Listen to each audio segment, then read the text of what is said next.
नमस्कार सर्व विद्यार्थी मित्रांना।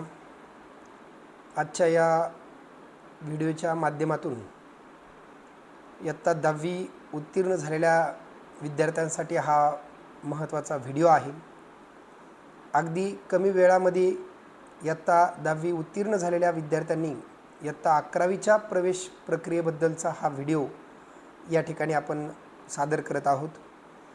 सर्वात अगोदर की ही जी प्रक्रिया आहे इयत्ता 10वीच्या विद्यार्थ्यांसाठी अत्यंत महत्त्वाची प्रक्रिया आहे। विद्यार्थ्यांना या ठिकाणी 11 मे 2026 पासून या प्रक्रियेला प्रारंभ झालेला आहे। विद्यार्थ्यांनी आणि पालकांनी कोणत्या गोष्टीची काळजी घेणं अत्यंत गरजेचं आहे या व्हिडिओच्या माध्यमातून मी या ठिकाणी सांगण्याचा प्रयत्न करत आहे।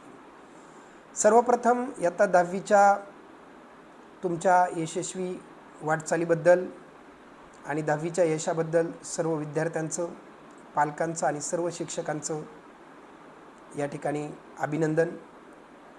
त्याचबरोबर येणारे 2 वर्ष अत्यंत महत्त्वाचे आहेत। इयत्ता 11वी आणि 12वी या 2 वर्षामध्ये विद्यार्थ्यांचे निर्णय हे कसल्याही प्रकारे चुकता कामा नये, कारण हे 2 वर्ष अत्यंत महत्त्वाचे ॲकॅडमिक इयर आहेत इयत्ता 10वी उत्तीर्ण झालेल्या विद्यार्थ्यांसाठी आणि त्यांच्या पालकांसाठी।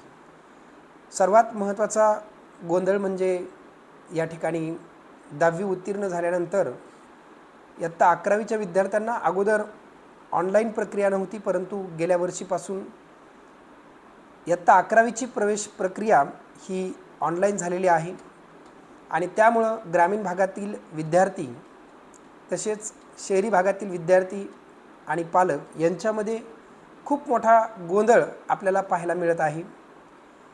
एक्झॅक्ट ज्या काही डेट आहेत, प्रवेश प्रक्रिया कधीपासून चालू होणार आहे, ते प्रवेश प्रक्रियामध्ये आपल्याला कशा पद्धतीने पार्टिसिपेट व्हायचं आहे आणि पार्टिसिपेट झाल्यानंतर आपल्याला कोणते महत्त्वाचे निर्णय घ्यायचे आहेत हे आपण या व्हिडिओच्या माध्यमातून पाहणार आहोत। सर्वात पहिला मुद्दा मी या ठिकाणी तुम्हाला सांगतो की 10वी उत्तीर्ण झालेले जे विद्यार्थी आहेत त्यांना सर्वात अगोदर रजिस्ट्रेशन करणं बंधनकारक आहे। वेबसाईट mahafyjcadmissions.in या वेबसाईटवर जायचं आहे। या व्हिडिओच्या डिस्क्रिप्शन बॉक्समध्ये मी ही वेबसाईट या ठिकाणी मेन्शन केलेली आहे। फक्त डिस्क्रिप्शनवर जायचं आहे आणि तिथून वेबसाईटवर क्लिक करायची। क्लिक केल्यानंतर अशा प्रकारची government of Maharashtra school education and sport department standard 11th online admission process अशा प्रकारचं पेज ओपन होणार आहे आणि यानंतर इथं एक ग्रीन कलरचा बॉक्स आहे आणि ब्ल्यू कलरचा बॉक्स आहे। या बॉक्सच्या माध्यमातून दोन्हीकडं एक लॉग इन दिलेलं आहे आणि एक स्टुडंट रजिस्ट्रेशन दिलेलं आहे। तर सर्वात अगोदर विद्यार्थ्यांना स्टुडंट रजिस्ट्रेशन कंप्लीट करायचं आहे। स्टुडंट रजिस्ट्रेशनवर गेल्यानंतर ही जी विंडो आहे ही अशा प्रकारे आपल्याकडे ओपन होणार आहे आणि त्याचबरोबर ही ओपन झाल्यानंतर विद्यार्थी हा रजिस्ट्रेशन करत असताना काही गोष्टी अत्यंत महत्त्वाच्या आहेत। Student registration applicant 10th school area म्हणजे तो within Maharashtra state, outside Maharashtra state. त्याच्यानंतर म्हणजे आता आपल्याकडचे जे विद्यार्थी आहेत त्यांचं काय येणार आहे, विदिन महाराष्ट्र स्टेट अशा पद्धतीने येईल। त्याचबरोबर विद्यार्थी हा फ्रेशर आहे का रिपीटर आहे का प्रिव्हियसली पास्ड आहे, म्हणजे एखादा विद्यार्थी पास आहे परंतु त्यांनी ॲडमिशन प्रक्रियेमध्ये भाग घेतलेला नाही आहे, असे विद्यार्थीसुद्धा याच्यामध्ये या प्रक्रियेमध्ये वंचित आहेत। त्याच्यामुळं सर्व विद्यार्थ्यांना हा जो रजिस्ट्रेशन करत असताना जनरली नवीन जे विद्यार्थी पास झालेले आहेत, चालू वर्षी पास झालेले विद्यार्थी त्यांनी फ्रेशर टाकायचं आहे। 10th स्टँडर्ड जे बोर्ड आहे, एक्झामिनेशन बोर्ड ते कोणतं आहे यावर तुम्हाला क्लिक करायचं आहे। SSC आहे, CBSE आहे का ICSE बोर्ड आहे का IB आहे, इंटरनॅशनल जे काही बोर्ड आहे त्या पद्धतीने तुम्हाला तुमचं बोर्ड जे आहे ते या ठिकाणी सिलेक्ट करायचं आहे। जवळपास ही मॅक्झिमम मुलं आपले SSC बोर्डचे आहेत, काही विद्यार्थी CBSEचे आहेत। तर आपण या ठिकाणी जात असताना स्टेट बोर्डचे विद्यार्थी आहेत आपल्याकडे बऱ्यापैकी, म्हणून स्टेट बोर्डला मी सिलेक्ट केलेला आहे। त्याचबरोबर त्याच्यानंतरचा जर पार्ट पाहिला आपण तर 10th standard or equivalent examination detail. आता इथं सर्वात महत्त्वाचं आहे की हा जो पॉईंट आहे तिथं तुम्हाला काय करायचं आहे, तुमचा सीट नंबर टाकायचा आहे. विद्यार्थ्यांनी सीट नंबर टाकायचा आहे, आईचं नाव टाकायचं आहे. प्रत्येक विद्यार्थ्याचं हे वेगवेगळ्या पद्धतीने येणारे सीट नंबर आणि ते म्हणजे 10वीचा जो तुमचा सीट नंबर आहे तो तुम्हाला इथं टाकायचा आहे. एक्झामिनेशन मंथ, आता कोणत्या मंथमध्ये एक्झाम झालेली, आपली मार्चमध्ये झालेली, बरोबर आहे. तर विद्यार्थ्यांनी तिथं मार्च असंच ऑप्शन भरायचं आहे. त्याच्यानंतर इयर ऑफ एक्झामिनेशन तुम्ही काय टाकता, 2026 तुमचं ॲडमिशन इयर ऑफ एक्झामिनेशन येणार आहे. नेम ऑफ द ॲप्लिकंट म्हणजे तुमचं फर्स्ट नेम, मिडल नेम आणि लास्ट नेम अशा पद्धतीने तुमचे नावं भरायचे आहेत. अत्यंत सोपी प्रक्रिया आहे, कसल्याही प्रकारचं टेन्शन विद्यार्थ्यांनी आणि पालकांनी घ्यायचं नाही. त्याचबरोबर ॲप्लिकंट कॉन्टॅक्ट डिटेल म्हणजे या ठिकाणी विद्यार्थ्यांचे या ठिकाणी मेल आय डी जे आहेत ते ओपन आहेत. इथं तुम्हाला मेल आय डी टाकायचा आहे आणि त्याच्यानंतरचा कॉलम जर पाहिला आपण तर मोबाईल नंबर आहे. मोबाईल नंबर हा एकदम प्रॉपर असावा, कारण ह्या मोबाईल नंबरवर तुमचा आय डी आणि पासवर्ड या ठिकाणी आता 1-2 मिनटामध्ये आपण क्रिएट करणार आहोत. आणि तो क्रिएट झालेला जो आय डी आणि पासवर्ड आहे तो त्या मोबाईलवर येणार आहे, जो मोबाईल नंबर तुम्ही इथं मेन्शन केलेला आहे. आणि म्हणूनच मेल आय डी नसेल तरी पण चालेल एक वेळेस, परंतु मोबाईल नंबर तुमचा एकदम करेक्ट असणं बंधनकारक आहे.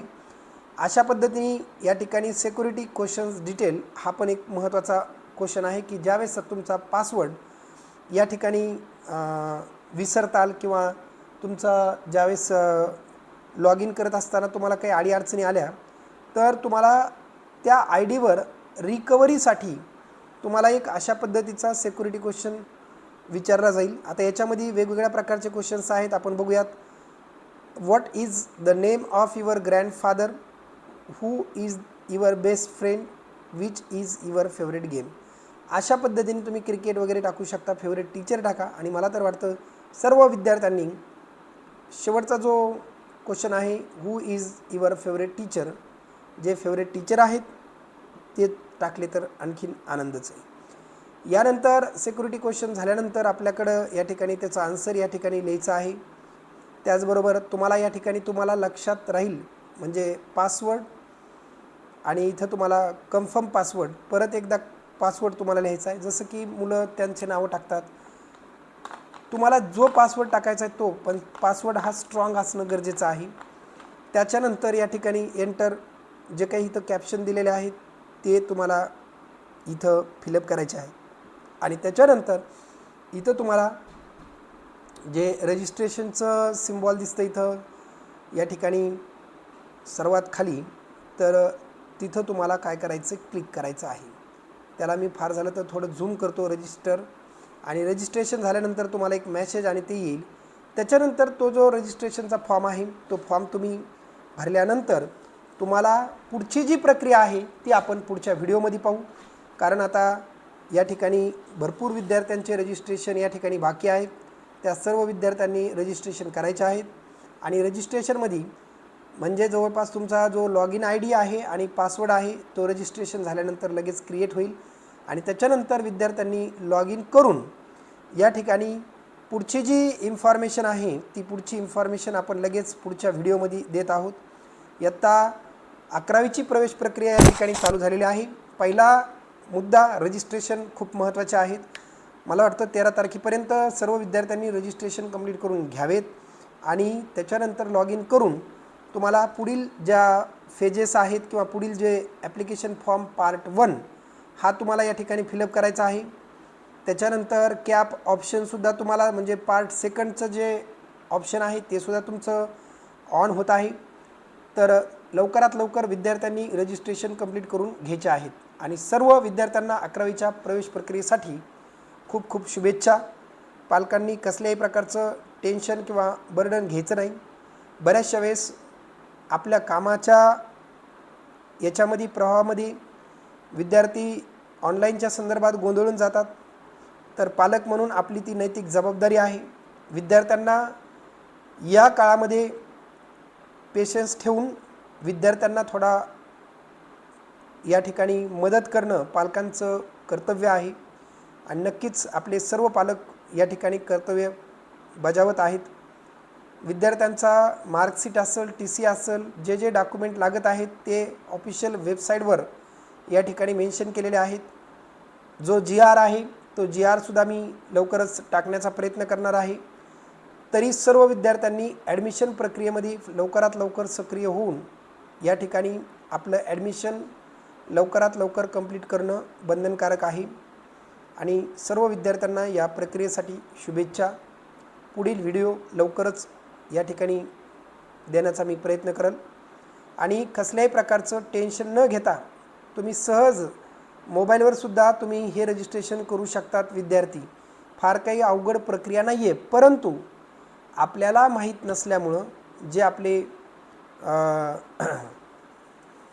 कम्प्युटर सेंटर आहेत किंवा जे ऑनलाईन प्रक्रियेचे फॉर्म वगैरे भरण्याचं कार्य ज्या सेंटरवर केलं जातं त्या सेंटरवरून 200-300 रुपये ते फीस घेतील, परंतु तुमची कसल्याही प्रकारची अडवणूक किंवा फसवणूक या ठिकाणी होणार नाही. याचीसुद्धा तुम्ही हे करा. कारण तुम्हाला प्रक्रिया माहीत नसेल, खूपच कॉम्प्लिकेटेड वाटत असेल तर या व्हिडिओच्या माध्यमातून सुद्धा ही प्रक्रिया तुम्हाला सोपी झालेली आहे. पुढील व्हिडिओ आपण जे काही ॲप्लिकेशन फॉर्म जे आहेत त्याच्या संदर्भात आपण या ठिकाणी शूट करणार आहोत. धन्यवाद.